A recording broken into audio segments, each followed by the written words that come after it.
there you have it. A little Michael Schenk, old school for you. You got Uncle Joey. You got my sidekick, the Flying Jew, eating his little Jew corp drops. He got like 10 bags, $2 at CVS. You gotta get the good deal. Gotta get the Lutons. You know what I'm saying? Vicks. They've been around. Jesus took Vicks once he left the cave. Vicks vapor rub on your chest. You do a couple bong hits. You want to put some vapor rub on my chest for me? Not really. I don't do that type of shit. You got the wrong guy. Go hang out with your little buddies over there in North Hollywood. I'm sure you'll find somebody to rub some vapor rub on your ass. Anyway, it was a great week. I want to thank Dean Delray for putting me on the show at the Avalon with Nikki Sixx and Rudy Sarzo and the guy from Anthrax. You know, get involved in my daughter's life, and I got the podcast and the road. But the other night when I was at that show, something hit me that we had discussed on the podcast about a year and a half ago with Rudy. And it's not that I didn't buy into it. It's that I didn't think it was that important. And that's the element of live music. Listen, man, what we did growing up in North Bergen was go to concerts at Madison Square Garden. When these guys call in, Avillo or fucking Timmy the Teamster or these guys, we went to we were blessed to have the opportunity to go to a lot of shows, man. And I mean, I went to see everybody from Kenny Rogers to fucking Iron Maiden. And I would go, and it wasn't... Something happened, like in the mid-'80s, where I don't know. I don't know what happened. I became a criminal, and I didn't think the live shows were that important anymore. I mean, I had friends that lived for that shit. When the people I hung out with in Snowmass, when I first moved to Snowmass, you worked Monday through Friday. And Saturday morning, in the middle of the night, you left for Colorado Springs or Denver or, Fort Collins, and you'd catch a band live. You know, these guys travel. You never taken her there, right? No. Why would you? Why would you? Why would you? Why would you? Why would you? You get mad at me for going to home. Who are confused that you think that you're going to take a shortcut and your life is going to change. And guess what? I used to be the same too. And I got burnt 3 or 4 times and I stopped shortcutting. I realized that the main goal of a comedian is to be the funniest person he could be. When I came out here, I booked a pilot and I booked a big-time commercial. But one night I got the shit kicked out of me at the Improv in between Nick DiPaolo and Doug Stanhope. And I'll never believe that night, I remember wanting to leave in the middle of the night just to disappear on the road to become a better comic. Like I took any gig I could for 2 years on the road, from 98 to 2001. I did every gig hole I could because I knew the payoff was going to be funny. It wasn't about the movies. It wasn't about the TV. And that's what I see the biggest fault in this town is with comedians, that they do comedy for 5 or 6 years. They kind of get good on it. Then they get a show and they stop doing comedy. The show ends. Now they can't get work. And they want to fall back on comedy, but they're 6 years behind. You really get to understand what people want. Yeah, that's all. And they don't want you. They don't want you. They want Rogan. They don't want you. They're just putting smoke up your ass to try to put a reality show together or whatever mind fuck they put in their mind. I've gotten some of those. Even before the podcast, I worked on Hell's Kitchen once, and this girl that I went to high school with was a chef. And she wanted me to introduce her to Gordon. I was an assistant editor. I never met Gordon Ramsay. But people think, I don't know. It just, it kind of does make you sad. It makes you sad. And then when they realize that they can't get nothing from you, then there's no more conversation. And that makes you even sadder. You go, wow, that's all you were about. That's all you were about. You said something to me last week. You said, like, anyone who texts me, Happy Easter. Like Donnie, I wish they wouldn't even text me. Like, you can see that that's all they're doing it for. Yeah, no. If you want to text somebody Happy Easter, it's the weirdest thing when people text you Merry Christmas. And especially when it's like a group text. You're like, really? That's what burns me up about that stuff. But no, when you go through all these levels as a comic, and even now with the podcast, it's hilarious how when I'm going to go to a town I'll get 3 emails from people to do a podcast. Like, so you want me to get in the car with a guy that I don't know if he just smoked meth, to go to somebody's basement to do a podcast because you're going to get me high. Wow. Would you used to, though? Maybe not a podcast, but would you get in the Stringer's car? No. They work at the club. They know somebody who's selling blow. But to do a podcast, I don't know you.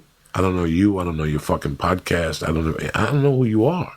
What you do is you take the toenail and you get some toe jam and you mix it all together like a toe ball. And you sniff that fungi nail. Yakima, Washington is considered the Palm Springs of Washington. Okay. I had a gig there one night, and I walk into the fucking hotel room. I lock the door. I put my luggage down. I'm happy as shit. It's a nice hotel. When I look in the bed, it's one of those beds that if you put a quarter in it, it shakes. Oof. I never even saw one of those. Yeah, this is how young you are. Like, guys, in the 70s and 60s, when you checked into a hotel room, you could put quarters in the fucking head frame, and the bed would rattle, and it was like a mini massage.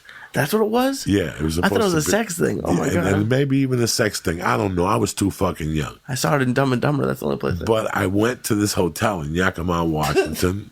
I looked at this bed, and I was like, holy shit. I go, let me try it. And I put the fucking quarter in.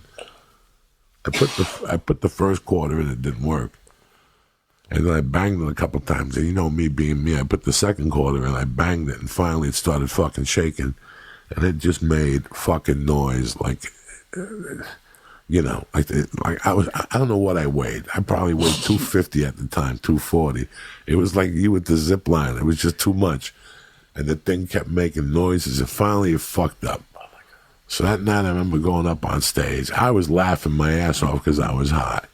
I went up on stage and I fucking said, it's great to be in Yakima. I went to my hotel room. It was a massage bed. I put a quarter in it. I woke up with a thumb in my ass, like something stupidly. Because the Palm Spring. That's how bad I was, people. That's what I'm trying to say to you. I had no joke writing skills, but I had a way of saying something that I would hook on to something, and if God was smiling on me, I'd have 3 tags. And then eventually I would add, for years I did that Palm Springs joke. I forget it now, I'm not saying it right. Something happened. I put a quarter in there and I had a thumb up my ass. That's the Palm Spring of Washington. I don't know. Bro, we all go through a lot of suffering. Please forgive me for that joke, but that's just to let you know I was no fucking Picasso, and you got to stay with it, $7.99 a month. What? $7.99 a month. What? $7.99 a month. When I was a shagger, I was already detailing cars. I just wasn't a detailer by pay. But it didn't matter to me because I was still learning what to do. If you just went from shagging to detailing, it was like a 3-week money contingency that you would lose money like a motherfucker. I already lost the money. When they would say who prepped that car, in those days we would prep them off the ship.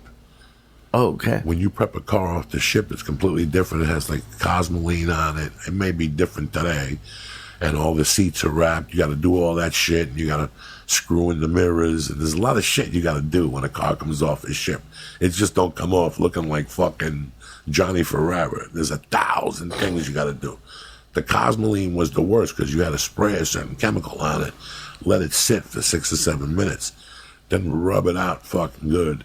Wash it again, do another coating, wash it again, then you had to give it a quick hand wax. And they would pay you like $24. You were a subcontractor. For each car? For each car. It was like 20 for fucking 24 for new cars and 55 for used cars. And they got $149 for the detail. You got $55. But if you could detail 3 fucking cars in one day, you didn't do bad. Is that possible? Oh, yeah. I could detail 3 fucking cars in one day and 2 new ones. Wow. If I knew that there was a bunch of new cars, I'd get there at 6 in the morning. And I'd get 2 or 3 new cars, and then I'd get 2 used ones, and I'd fucking work them, Jack. We haven't done an old school one in a while. I know a lot of people ask me for them, so bam! There you have it, my main man Lee. Oh, I know he's got bronchitis. He came all half a fact in here with the Juke cough drop. He even came in here with the fucking daytime NyQuil like he's trying to impress me. If he was a real gangster, he'd show up with the night one, the triple X one. That kills bugs, it kills fucking hand jobs from Chinese people. That's the one you come in. He comes in here with the orange one. It's daytime. And then he wouldn't take a fucking edible or a I took an edible. He said, people I got to deal with. Give me credit, I took an edible. I got to deal with. He had bronchitis 3 months ago. No, I didn't. When he called me, the first thing he said to me was, I got year ago. bronchitis. I can't go to the gym for a week. And I'm like, this fucking sack of shit. He's fucking trying to bullshit me. But now he's got bronchitis. He won't do a fucking bongarooski. I don't know why, but that don't matter anyway. Who gives a shit? All that matters is you, motherfuckers. Thank you for listening. Fuji Sports has been around since Jesus left Chicago. Anything you need jiu-jitsu. Leg things for Muay Thai, shorts, a gi, on it till the end. I got the Alpha Brain. They got some tremendous jerky and press in. Church. Stay black. Kick that mule, Lee.